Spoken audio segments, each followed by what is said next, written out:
thing as we often do on Thursdays at 3 p.m. live. Let me just go live on Rockfin. Rockfin, there we go. Yeah, there we go. Yes, Rockfin has been a real place, as has Getter. I'm also trying to get things up and running on Odyssey and on Telegram. And if I could get up on Telegram, that will link onto Cozy TV, and then that might lead to Roku, which is that's the ultimate. If I could get up live on Roku, then I can really start to, I think, expand the program a bit. Do a bigger reach, maybe even charge people to go on Roku. I don't know, whatever. Anyway, I wanted to talk a bit about just an overview of the topic that I've been covering since day one. Not a day has gone by that I haven't done at least some analysis of this, and that, of course, was the great election steal of Well, you've been 2020. more consistent than anyone on this. Yeah, there's a couple of people out there that are, it's kind of almost a community of people. I mean, you got Captain Seth Keshel, who's been on my show. You've got Professor David Clements, who just came out with a new movie, and I'm trying to get him on.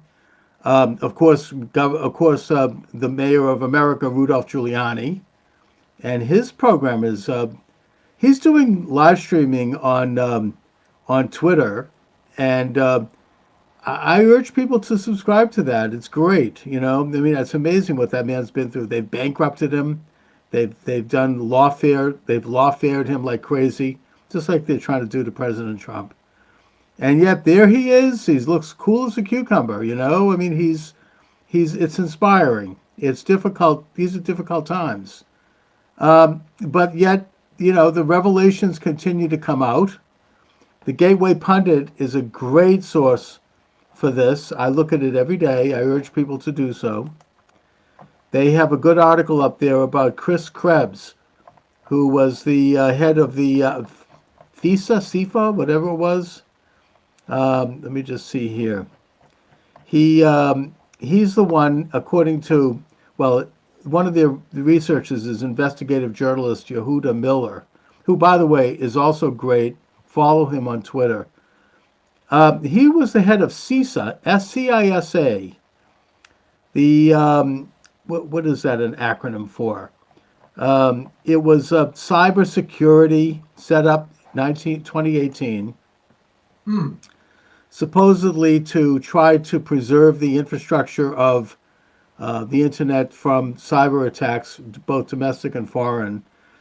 But pretty quickly, went into the area of politics and censoring conservative thought, just like the FBI became a politicized group. And they had the standard of what they called MDM, mis, dis, and mal information. Anything that they deemed to be as such, they were taking off the internet. And Shiva Ayadari, who's a presidential candidate, I do not endorse him. There are many things I don't like about him, especially his conspiracy about Zionism. Crazy stuff, in my opinion. But nevertheless, he's a brilliant guy, and he sued several people, including the Commonwealth of Massachusetts, where he ran for office, and in the course of that lawsuit, it was identified that secretaries of state across the country had a backdoor to the social media, and that they could ask that certain things be taken down for political reasons solely. It had nothing to do with actual, threats to this country or violence. It's sheer censorship. And the whole regime of censorship started to kick in around 2018. That's when most people reported. That's when I noticed it. At that time, my YouTube channel was booming. I was picking up subscribers. I actually was monetized. There was actually money being made, and all of a sudden, I was demonetized, and that was followed by a couple of strikes, a couple of warnings, And within, a reduction in subscribers, it was algorithmed, and eventually it was taken down. Now, I'm not the only one. There were a lot of people that this happened to, but it all seemed to have coalesced around the same time, which is when the CISA was set up. And of course, the ultimate takedown was when President Trump was taken off of Twitter with his 10 million followers after the, false flag event of January 6th of 2021. But what they did to some people, like Sticks and Hammer of Vermont, you may be Yeah, familiar with, I am familiar with him. he was growing pretty rapidly. Yeah, And then he noticed that the growth just stalled out. He wasn't right. so much losing subscribers, as then there was a curve going straight up and then nothing. So Exactly. uh, it Exactly. That's what happened to everybody. It happened to me. It happened on Twitter. It happened on Facebook. It happened even on LinkedIn. It happened all of my platforms were just stalled. And there was a while when Twitter actually, right after Elon Musk purchased Twitter, there was a brief window where my Twitter page started to boom again after years of maybe getting like an average of 2 or 3 subscribers a year. Now that was after, right? That was after everything had been shut down. And right. I think it's safe to say that people like myself and like Sexenhammer and all these others, we would have pretty solid booming media businesses today had this not happened. It was very, very disturbing that this happened, and it had everything to do with our political positions. It had nothing to do with mis, dis, mal, any of that crap. No, Um, yeah. and the other thing going on was that most of these platforms favored those sites that promoted mass media. Uh, Oh yeah. PewDiePie being the obvious one, but there were many YouTubers who were in the 5, 6, 7 million that their entire channel was built around promoting the media du jour, and they were Right. let to just grow like mad. So that was But the other thing. but there were also some big ones that were taken down, like Mark Dice and like Steven Crowder, and I mean Joe Rogan was able to leapfrog over to Spotify, which is why he Yeah. survived. Well, But Dice, I think it sold somewhere between 1 and 2 million.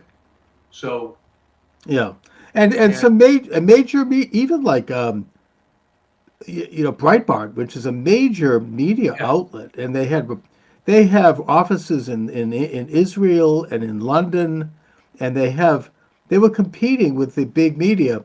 yeah. They were cut back about a third. They noticed this, that their algorithm was reduced. So were they involved in mal and this and mal? No, no. I mean that's a legitimate journalistic outfit with a newsroom, just like any of the others.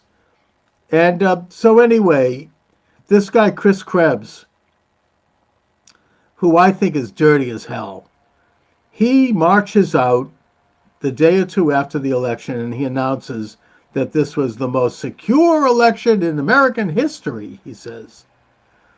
And there was evidence at the same time that there were people in various states, particularly Michigan, where you had Republicans calling him and saying, there's something very wrong going on here. We want you to investigate. We had white vans showing up at the DCU center at 2 o'clock in the morning. Why were all these states shut down at once? All the counting was stopped almost simultaneously. It's as if they got some kind of a stop loss on the internet. It kind of works like Wall Street. If you own a stock, you can put a stop loss, and if the stock falls below a certain price, it automatically sells. It's almost like there was something like that. I'm not saying I know anything here, I don't, but it was very interesting how it all happened at the same moment, which was Well, that's the first thing that everybody noticed, that Trump was leading, and what was in it, like all of 2 those a.m., states. and then In all of a sudden it stops. So something fishy is going on. And one of the problems with the conventional media is, and it wasn't just on the elections, on COVID, any number of stories that they promote this narrative. Now, the good news is the conventional media is dying, and quickly, I might add. And it's their own fault. But you're absolutely right that there was this huge effort to control the narrative. And they're not going to recover from that. No one's. Well, but there's still, the problem is they're still controlling it, and everyone in the country saw, right in broad evening, what happened. It was like about 5 to 10 minutes after 11 p.m. when 6 states, I think it was 8 states, shut down. They just stopped counting at the same literally the same moment, the same second, and all of those states at that time, Trump was ahead. Including in Pennsylvania, he was ahead by almost 1 million votes. Yeah. And without, this is significant. They all shut down. And then they said, we're stopping the counting because, I mean, the excuses were crazy. I mean, even Rachel Maddow was shaking her head. I was like, how did this happen? This has never happened before. I think it was that scumbag Chris Wallace who said, well, people need to get rest, don't they? People need to go back and have some sleep. I mean, it was that bad, that inane. And it was just before that Aaron Mishkin from Fox News, and they were the worst, by the way, in terms of this agenda, which makes you wonder who was connected to that. Was it the Rupert with the Murdochs or what? He announced that Arizona had gone for Biden, when in fact there was no evidence at all. It was as bad as Dan Rather in 1990 in the 1990 election, announcing that Florida had gone for Gore, and he put up Florida. That's where we get the red and blue. CBS was coloring the Gore states blue and the Bush states red. Right. Behind him, he turned a little button and Florida turned blue, and he announced that Florida had gone for. They're projecting, according to our sources, that Florida had gone for Gore when the polls hadn't even closed yet in the Panhandle part of the state. And it later came out that there was absolutely no evidence at all that had happened. So this whole rotten, chicanery happened again with Aaron Mishkin announcing that Arizona had gone for Biden. And the next day he was asked about it, and he was like, oh, yeah, I kind of made a mistake. Just kind of mealy-mouthed crap. But the important... the important point here is that while people may have noticed that there was something rotten in the state of Denmark, the fact is the mainstream media has always been terrible. From day one, they've always been biased. Oh, yeah. And always left-wing, starting with William Paley, Ed Morrow, Cronkite, all these left-wing figures that cleaned up enough to not look like pure commies when the network launched. But it was only when people had some inkling of alternative, let's call it media, which, again, did exist sort of even back then with right-wing newspapers like the Spotlight. There was publications of the John Birch Society and so on. But for the most part, until the internet got active with alternative sources, people weren't as aware of it. But my exhibit A of the media dying is that Tucker Carlson got close to 200 million views of his interview with Putin. And as well as I do, that if you get 4 to 5 million viewers on a network news show, that's a lot. No, you're right. I mean, they obviously have. The question is whether or not they've become so discredited that they no longer have any influence. I don't know, but they're still pushing this narrative. And now it turns out, according to the Gateway Pundit again, that George Soros has come in and he's purchased something like 200 radio stations. Right. Including several in Boston, I may add, I think WEEI, and in advance of the election. And they are still doing the CISA thing with Chris Krebs. He was fired by Trump, but whoever's running that now, it's very leftist, it's very establishment, and they're going to collude, if you will, with various agencies, including the FBI. Now there's information coming out about that, thanks to FOIA requests from this reporter that I had mentioned, Yehuda Miller, who's doing a great job. Check him out on Twitter. That there were meetings held between these agencies. Molly Ball talked about this in her article in Time Magazine, which I quote from pretty heavily in my own book on the topic. That was Where she almost said, contemporaneous with the election too. "Oh, she says that they had these meetings between Zuckerberg and Jack Dorsey and all of these guys who are running the social media, and people who were trying to fix the election, for lack of a better word. I mean, people who were trying to remove malinformation." And so the whole thing kind of blew up after the false flag, when Trump was taken down. Thousands of other people were taken down.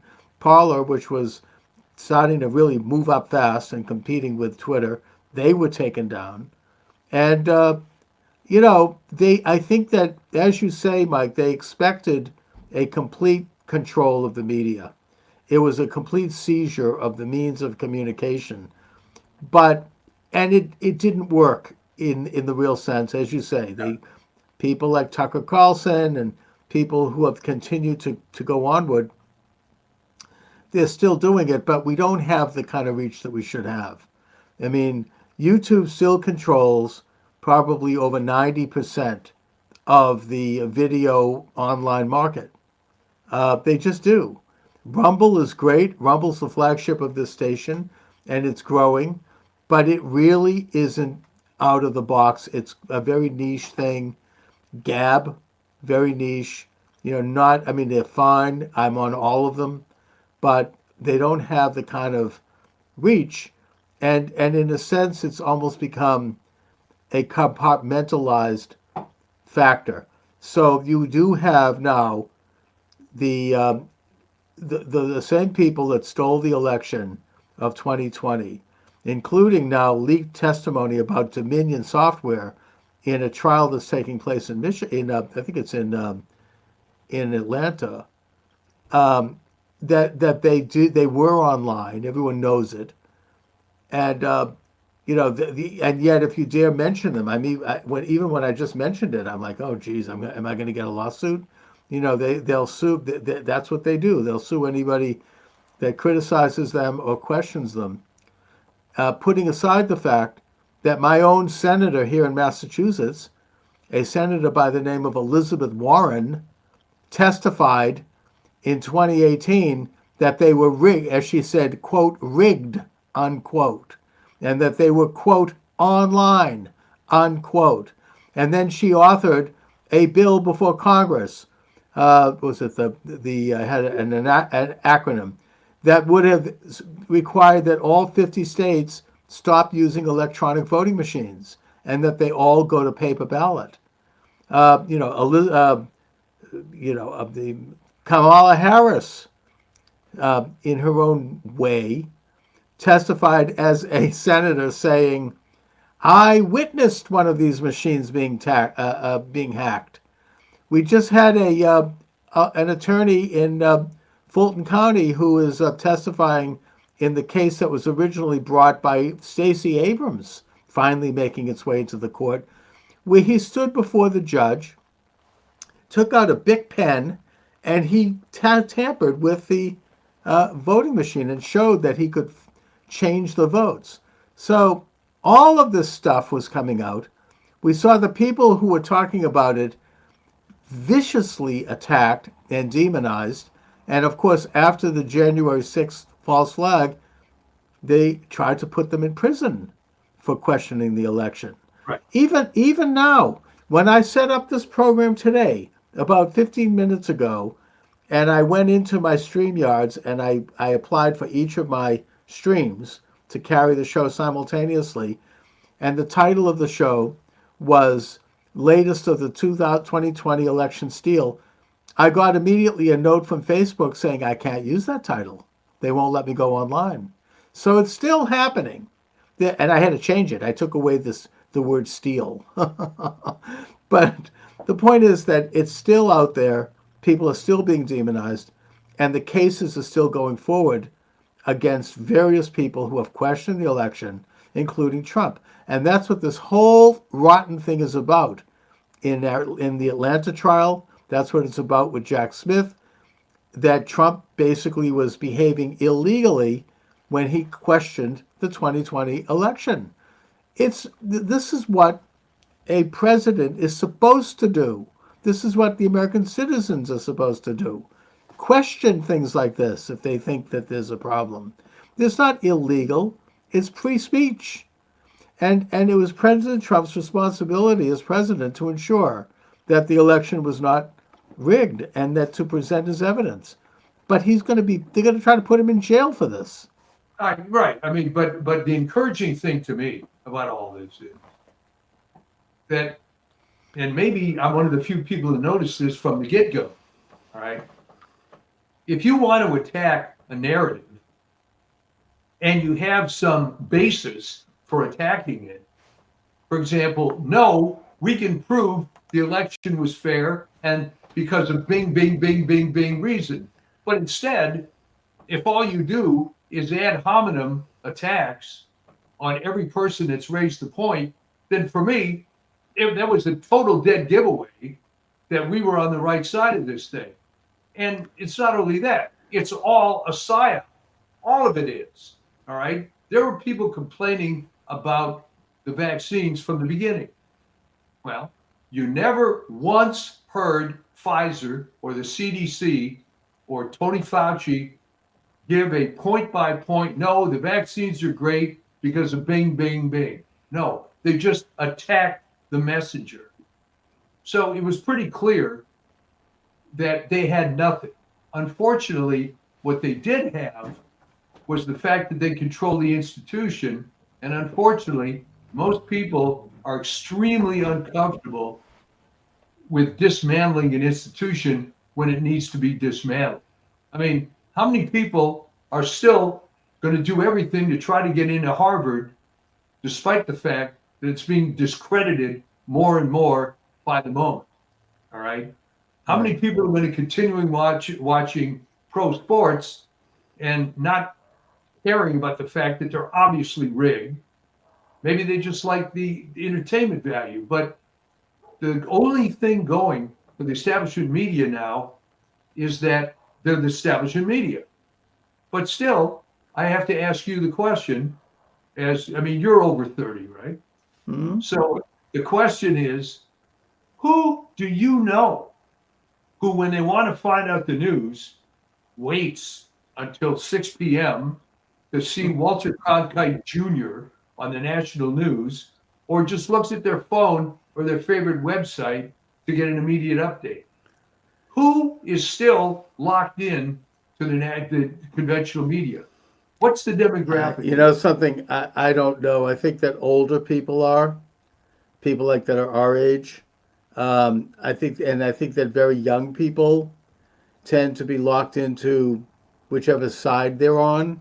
Yeah. You get, liberals or young liberals look at this website called Tangle. I don't know if you know about that. Or they follow Isaac Saul, who actually isn't too bad, but, liberal left of center, whereas you might have conservative young people follow their people. So it's very compartmentalized. And TikTok has, all sorts of information, both left and right. But again, people subscribe to the things that they relate to. And right, it's but become, how many of them are watching Lester Holt every evening? I think that Lester Holt's audience is older, and which is one of the reasons. I'm not young, my friend, and I haven't watched network news since, Dan Rather? So, Well, I have to watch it because that's what my wife watches, and also because I want to see what the normies are talking about, and it's pretty bad. And also all the drug ads. I might get in trouble for saying this. It's been said by a whistleblower, so I'm going to say it anyway. The drug companies are buying those networks. They own them. so that nobody does anything too deep in terms of investigating the efficacy of Pfizer or Moderna, because something like 50 to 75% of their revenue is from drug companies. The drug ads, plus Oh, people who without a watch, doubt. their main customers are people that are older who might take those drugs. But I mean, I can't believe that they're making money from those ads. I mean, they're costing a fortune. It's all political influence, and you'll never hear Lester Holt do a show criticizing any of those people. Well, that's right. The U.S. is one of the few countries where the drug companies can advertise direct to the public. I don't know what the efficacy is. There are going to be people that have various conditions, and they're going to go to their doctors and say, "Gee, why don't we try so and so?" And the arrogance of the big pharma is unbelievable. I mean, how many of these ads have you seen where it'll take them 15 minutes to recite all the side effects, and they just proudly I stand know there. it. Yeah, And including death and homicide. I mean, it's yeah, crazy. It's suicide. You take a look at the fine print of these things.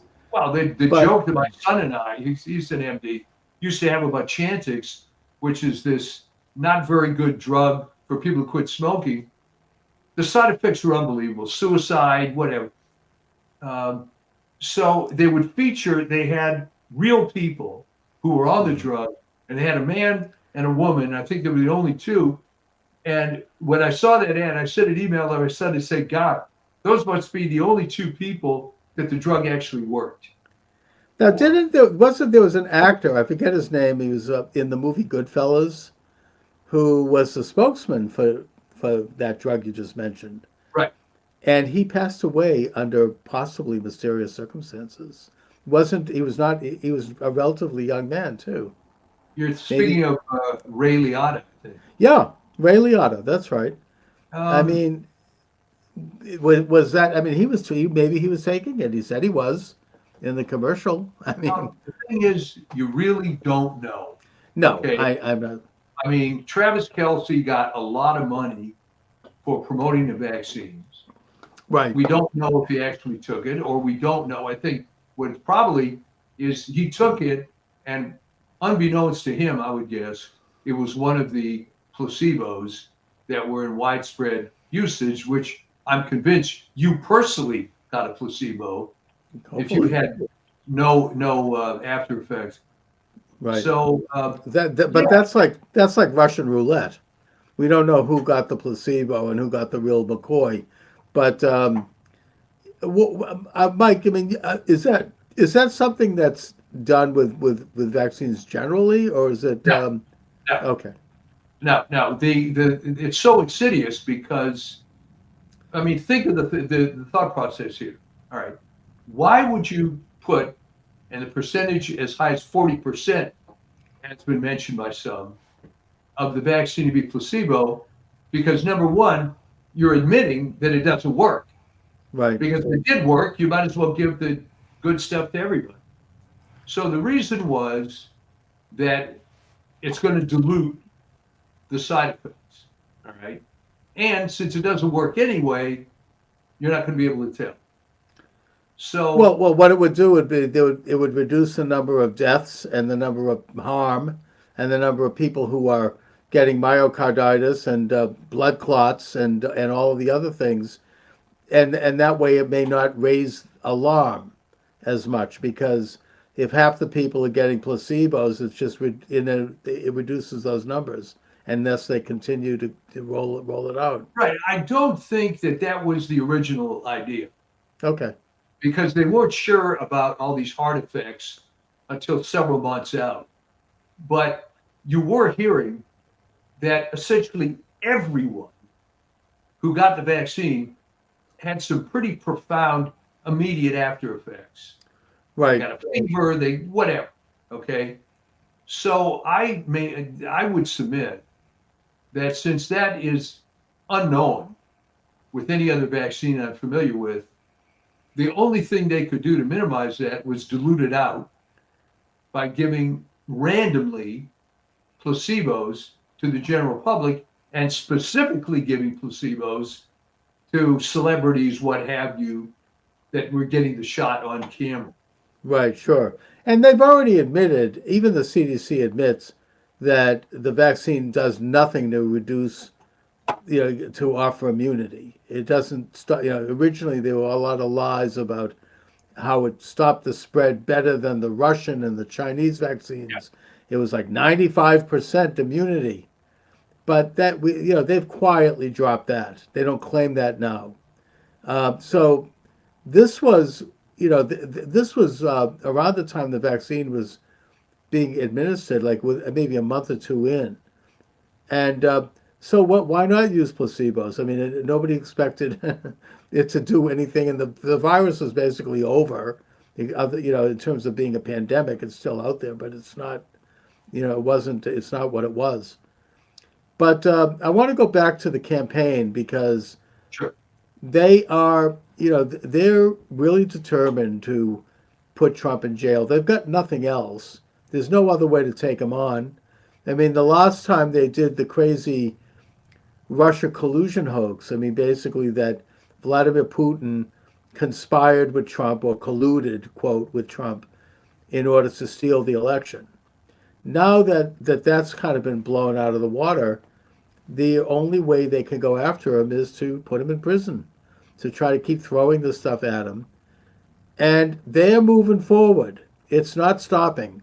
Fannie Willis, Big Fannie, she ain't going anywhere, I don't think. I think that she's the only way they could stop the or even delay that bogus claim that Trump had done something illegal by asking Raffensperger, the rotten Secretary of State, to investigate the election, which he should have done, and he lied to Trump, is if she's literally dismissed as a result of the hearing. That might happen. What I think is going to... I don't think it will. I mean, because first of all, if she resigns, then nothing happens. The whole thing continues to go forward. I don't think she's going to resign. I think here's what's happening. Yeah. I followed this pretty closely. Okay. She is in big trouble, and so is Nathan Wade. Right. They lied under oath. And what I think is happening, this is my impression, she was set up by DOJ to go after Trump and these others for the purpose of throwing them off the ballot and so on. Oh, that's been proven. They had meetings with Trump. The Wade actually went to the White House, paid by the Georgia taxpayer. Oh no, they coordinated it. They said you have to come down with this indictment today because we have bad news coming out about Biden and we need to get that off the news. Oh no, that's been proven. But here's the thing. Yeah. All of a sudden, this evidence comes in the divorce proceedings of Nathan Wade. Right. My take on this is she is being set up by the very people that installed her in the first place because she screwed up. All right. They knew she was corrupt, but they didn't know she was stupid enough to do this money laundering scheme with her boyfriend. Yeah. And they didn't count on the fact that apparently she's despised by the rest of her staff in that office. So now people are coming out and laying it on her pretty heavily. And I think what's going to happen is Wade is going to try to cover his own butt By throwing her under the bus? The repercussions to him. No, and I think she's in trouble. I think what might happen with this Letitia business in New York. Well, wait a minute. I want to add just one piece to it. Please. According to, I think the Gateway Pundit today, the Georgia Bar Association is protecting her. They've told lawyers to not criticize her, not testify, not cooperate with the investigation. So if she survives it, everything continues on like nothing happened. Yeah. Or if she resigns, then everything continues on like nothing happens. The only way that this thing can be affected is if she is taken out of the office, in which case there'll be a delay, but they're going to still go forward with it. The question is try to go forward. As to the Bar Association of Georgia, I mean, tell me something I don't know. All the bar associations and the American Bar Association has been left wing Right. for what, 40, 50 years. So that's nothing new. Um, Now, I think, what about New York? You have well, Elise what I was going to Stefanik. say there was that the problem with that case is for them that even though they may get a conviction at the initial level, the basis of the thing is ludicrous. You've had numerous people, including Kevin O'Leary, but he's not the only one, saying that the whole basis of this is absurd because every real estate loan in the world, Of course. people will, if not greatly inflate their assets, they're certainly not going to lower them. I mean, last time I got a mortgage loan, I made sure that I had more money in my bank account than I usually do Right. for the express purpose of pumping that up. I don't know that that's And fraudulent. also, it's kind of standard procedure to lower the value of your property when you go before tax assessors in the Yeah, local community. I mean, I have a relatives I found out did this recently.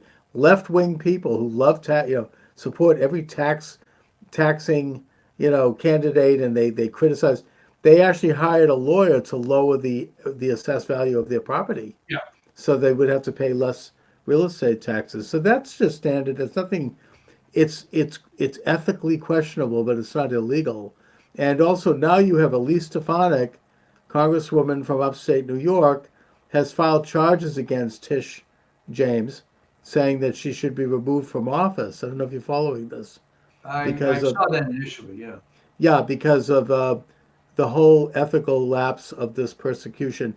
I don't know what took her so long, but she's doing it. I don't know if it's just posturing. Maybe she thinks Trump will pick her as a VP. I don't know, but it maybe has legs to it. She's been pretty interesting. I mean, she's her her questioning of those professors is what took down two of them.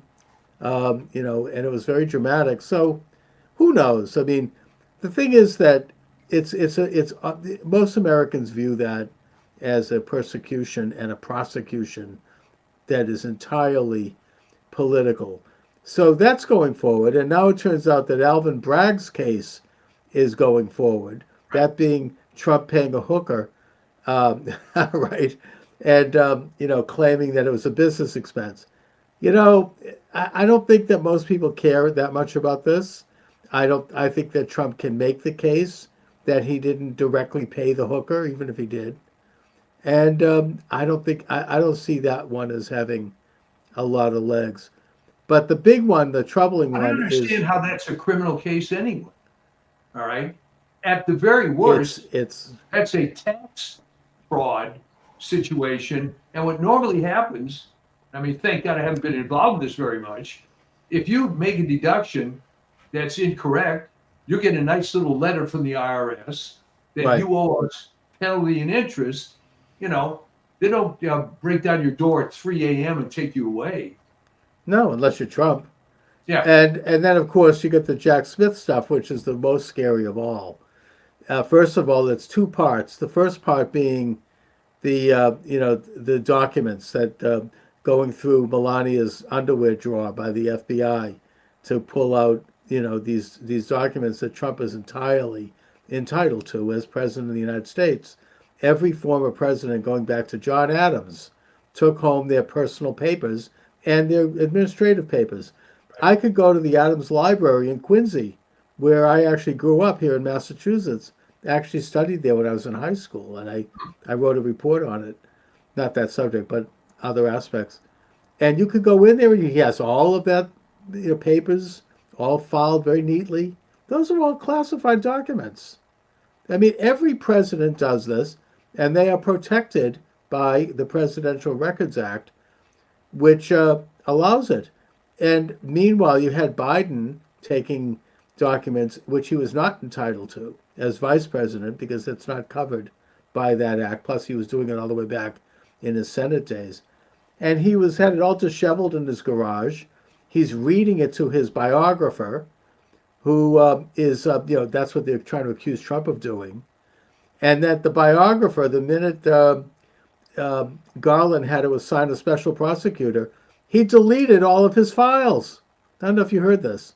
He erased, yeah, he erased all of the interviews because obviously he didn't want to have, I mean, he didn't do anything technically illegal, but, it's like it certainly raises a red flag.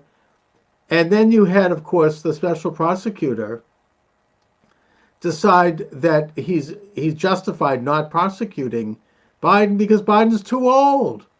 He can't handle it. He's like, he doesn't know how to be coherent. And the left is going berserk over that. I mean, they're missing, of course, it is very damaging, but it's not anything anyone didn't already know. And yet it also skirts the issue of why. It's official. All right. Yeah, it is. And it also skirts the issue of why he wasn't prosecuted for something that Trump is being prosecuted for. And also Merrick Garland is now being attacked. How could he have appointed this person? It's insane. It's so, they're circling the wagons, and yet everybody knows that Biden isn't playing with the full deck. Well, I mean, what's funny about this thing is no matter how much Merrick Garland tries to kiss the ass of the administration, he can't do enough of it. All right. God forbid, he appoints a prosecutor who's going to be legit. And he thought, hey, you know what? I interviewed this putz. He couldn't even put forth a coherent sentence. Yeah. So what's the point? All right. So exactly. And meanwhile, here he is, President of the United States. That's the same defense that was used by Nazi guards who were discovered, like they're in their 90s. Yeah. And they're being prosecuted. And the defense lawyer says, look, he's too old. He's not, he's not fully cognizant. And we can't do it because of that reason. I mean, that's what they're saying about Biden. And there he is. I never understood that defense. So in other words, if I'm 40 years old and I do something wrong and they catch me when I'm 95, well, he's too old. We can't do anything. Well, the argument is that then, somebody has to be of sound mind. And they're basically saying he's not. That's why he can't be prosecuted. How far does it go? Well, I mean, here's a man who's the president of the United States, and they're basically, the special prosecutor is essentially saying that he is not of sound mind. So I can't prosecute him. And that is a serial killer. And they catch up 30 years later.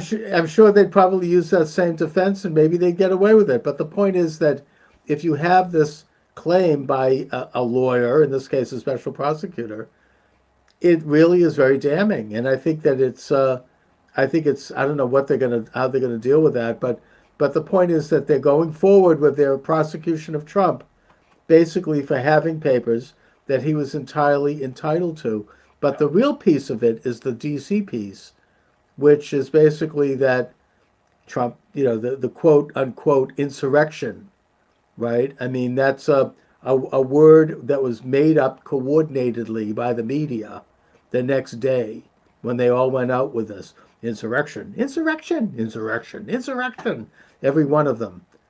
And, it gets into the issue of the false flag that I made reference to, and yet I don't think the mainstream media is covering that. And by the way, just as a little aside here, when I was driving back to do the show today, I was listening to NPR because somebody has to, and I want to see what the enemy is talking about. And the reporter at the top of the hour mentioned the story of Alvin Bragg of Tish James, of that case going forward. Yeah. And she said, Trump is facing criminal charges. That's a lie. There are no criminal charges. It's a civil case. It's not a criminal case. And it's his company that is facing misdemeanor charges. This is but it just reminds me of what they'll do to try to get Trump. They'll outright lie like that. I mean, this is a major this is NPR. I mean, this is, a major reporter. I don't remember. I didn't get her name, but this is standard. This is what they did for the entire 4 years of his administration. outright lies, doctoring of documents to make it look a certain way. We could look at the hoax around Charlottesville, right? They took a sentence and they spliced it, and they cut a piece out here, they put in another piece there, and they try to make it look, oh, Trump's supporting Nazis. Complete lie. I mean, this is what they're doing. And I think that look between now and November, we have to ask ourselves, are they going to get away with it? I think it's really starting to bite them in the ass. Every day you see an announcement that major media companies are laying people off and laying people off. Now, if they're stupid enough to continue this way, because that's all they know, then fine. Let them go on. All right? Every time you'll see these pleas from major media, oh, no, you got to help us. It should be supported by the government. We're losing jobs. You know what? Too bad.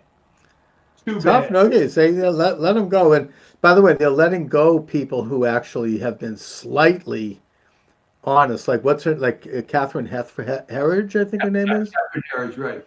She's done a couple of stories that were mildly critical of the Biden administration, and she's gone. I mean, Jon Stewart, they're bringing him back. They figured, oh, here he'll come and start bashing Trump.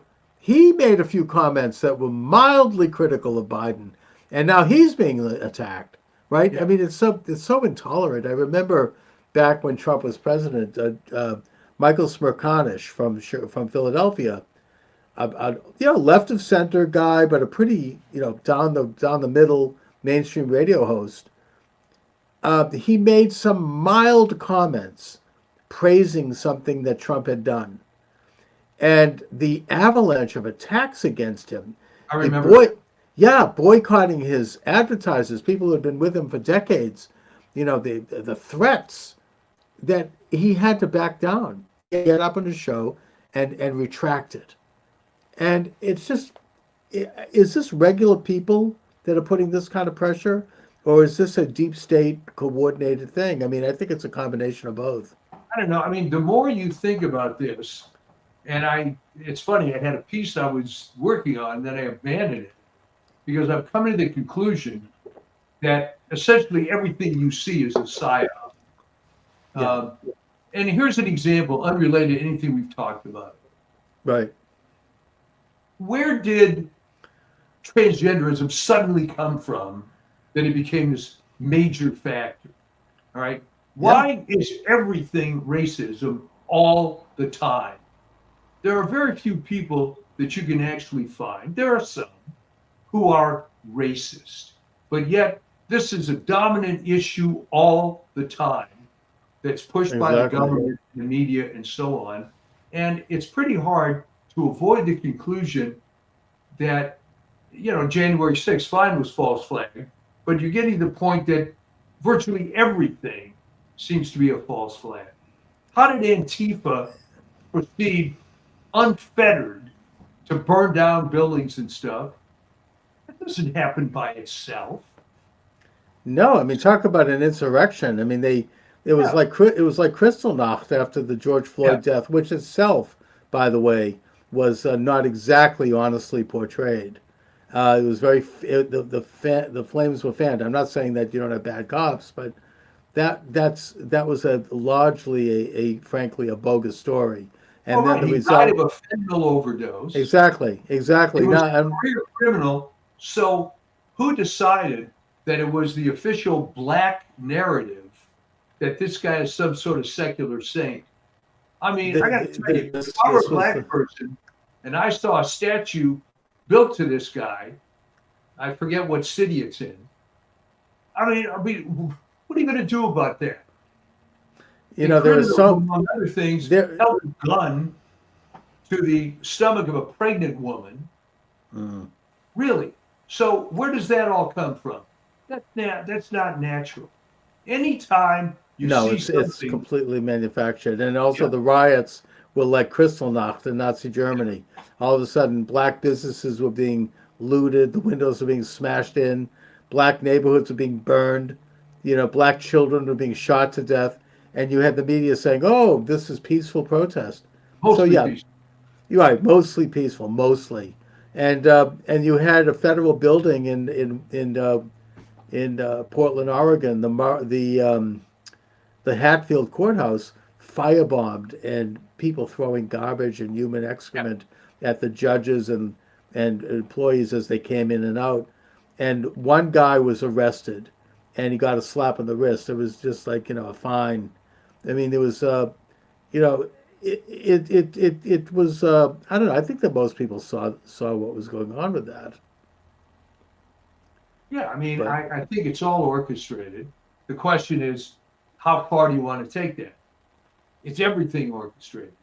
Which Well, I things? wonder, I wonder, Mike, what do you think? Because it's 9 months before the election. Trump is ahead in all the polls, including in the battleground states. They're not going to let Trump become president. I mean, either that or we saw that, for example, this recent bill before the U.S. Senate, which put language in that guaranteed that Ukraine would, the corrupt oligarchs of Ukraine will continue to get billions of dollars 2 years into the Trump administration if he's elected, with the kind of a trap. What I heard several people describe, including I think Don Jr. in his podcast, as an impeachment trap. If Trump tries to challenge that, he'll be impeached. Is that what they're going to try to do? I mean, I think that I follow Norm Eisen, and he's a truth teller. He'll tell you. I think they're trying to set these traps and these limitations on the office as a way to rein Trump in, possibly get something on him, on some kind of a stupid, bogus, technical charge, and then take him out that way. I mean, is that how it's going to go, or are they going to stop him? I don't think they're going to stop him because, as I've maintained several times on this program, they don't have the talent. They're going to the same playbook. I mean, the fact that they were screwed up so bad on this Fannie Willis thing, what? You didn't take 10 minutes to see how compromised this broad is, but you install her in this thing, create this litigation. They don't have the smarts. They have the cunning. Oh, we're going to do all these tricky little things, but they're not working. Right? Yeah, but they still have the finger on the scale with the Mockingbird mainstream media, Oh and yeah. they could still launch some kind of a false flag between now and election day. It could be anything. I mean, maybe another Trayvon Martin. I don't know. I mean, that Well, was who's going to that. get fooled? There's going to be a certain percentage of people that are always going to be fooled on this. I know Uh, that the whole business of the guys with the Patriot Front fell flat. Nobody bought that. Even yeah, even the yeah. even the normies were like shaking their heads on that one. It just didn't work. But real ham-handed. I mean, those guys looked like they were in the Marines. The I don't know. I mean, what? I mean, maybe they'll try. God forbid. I mean, I hate to think of what they might do. I mean, it could be very ugly. I mean, it's almost like a ticking time Well, if bomb. they're willing to unleash a pandemic on the world, Yes. we're going to No, stop. Yeah. they've already floated a couple of trial balloons on that, right? And we know that in this country there are biological labs in major cities, including right here in Boston. I mean, they could, God forbid. But yeah, No, I don't think I'd put anything past them, but they need this to could get all. another mass mailing of millions of ballots, Yeah. right? Shut everyone down and then do the biggest junk mail in history. Anyway, Um, I don't mean to sound pessimistic here, but no, I I'm just just saying that there's they something would do afoot. It feels like there's something rotten between now and election day. I don't believe that they're going to sit back and let Trump win. I just don't. They've invested so much in taking him down, and nothing has worked. And by the way, there's a hilarious little video that I posted on my Twitter page. it. You'll have to go there to see it. It's so, I mean, the dialogue it comes from this movie that was, I think it's a British movie that was made many years ago about Hitler in the bunker. And they show him having a meltdown and he's like screaming Oh, and they, downfall. Yeah. yeah, and they put dialogue in there. How could you know? It's hilarious. But you got to check it out. You got to go to my Twitter Well, page the if you want to see nonstop it. parodies became more popular than the movie But itself. but this thing is so funny. I can't stop watching it. I watch it every day. I mean, it's just the dialogue is hilarious. What they go, what are we gonna do? We go, what about Kamala Harris? We can't have somebody who effed their way to the top. And he goes, what about AOC? There's a AOC. She's so stupid that she thinks that General Motors is in the army. You know, and it goes on like it's absolutely hilarious. And he goes, "What about? Well, they're going to bring in Michelle Obama." And then the woman saying, "Oh, I know, I like Michael too," you know. But anyways, it goes on like that. It's hilarious, and it's There just were hundreds and hundreds of those parodies of that scene. And what had happened was when it first started, they wanted to get the reaction of the Bruno, what's his name, who played Hitler in the right. movie, who died a couple of years ago. Oh, okay. And at first, well, look at these people, they're very inventive and so on. But it got to the point where you see it starting to bother him, because here he does a pretty excellent portrayal of Hitler. And all that anybody remembers are the parodies of that relatively short bunker scene, which was extremely well done in terms of historical accuracy and so on. But for anybody that didn't understand German, fine. So you're hearing this gobbledygook in the background. They'll put the titles up of whatever they want to say, and right. and they were created for so many different purposes. Oh, but this one, the dialogue is just so funny and so right on, and you just have to check it. He goes, nothing seems to work. They didn't buy our phony insurrection. What are we gonna do? And he's having a complete meltdown. We're effed. And he's like screaming. It's just hilarious. It's really funny. So check it out on my Twitter page. That's Moscowitz on Twitter. And I don't know. See that. Yeah, that's. I mean, if I could send it out, I should post it here. But it's really worth seeing. It's just it'll make your day. It sounds like you keep replaying it 3-4 times a day. No, just to lift my spirits. It's just I need a laugh. Right? I mean, sometimes you have to do this one. I mean, another one I like was actually done by Michael Knowles. This was a while ago, about a year ago. He's going to Thanksgiving dinner. He's getting all ready, and he's putting on his suit jacket, and he's got his cigars. And then he shows up at the table, and he turns to all the guests, and he says, "So, have you heard that Trump is running again?" And then there's this, people are like falling off the food is flying everywhere. It shows all the cliches of people who hate Trump. But that's very funny, and I like to watch that one too. Well, good. You have to have some humor. You have to have some laughs in this business. No, yeah, absolutely. But or else you. Otherwise things start looking very apocalyptic. It can just get really nasty. By the way, I want to thank Steve Brown for interviewing me on his YouTube channel. That should be posted very soon, about my book, The Anti-Semitic Imagination. Really, really good guy. Very, very good interview. Key Life is his channel. And next week I'm going to be on the Kill Stream, which is probably it's a big site. I have a feeling that it's not friendly to me, but so what? They're going to have me on, and I can take care of myself.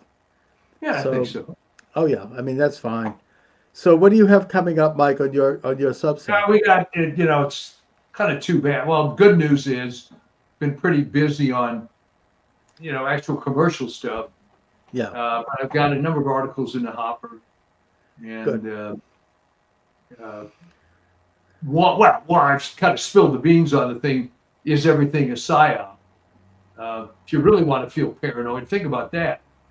That's a great topic, and everything is fake. All the news cycle, it's all fake. You watch. I mean, maybe I'm saying this because I'm watching Lester Holt, but it's just How do you It's all stand watching these shows?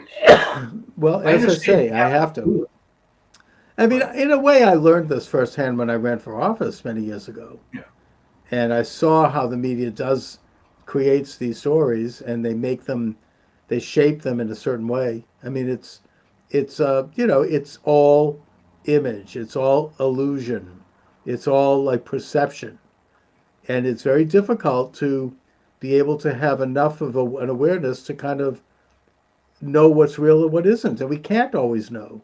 It's a big problem, and it's not free. It's very difficult. The algorithms mean that you're only seen by a handful of people. That way, they can say, "Well, we're not censoring you. You're still on the air," yeah.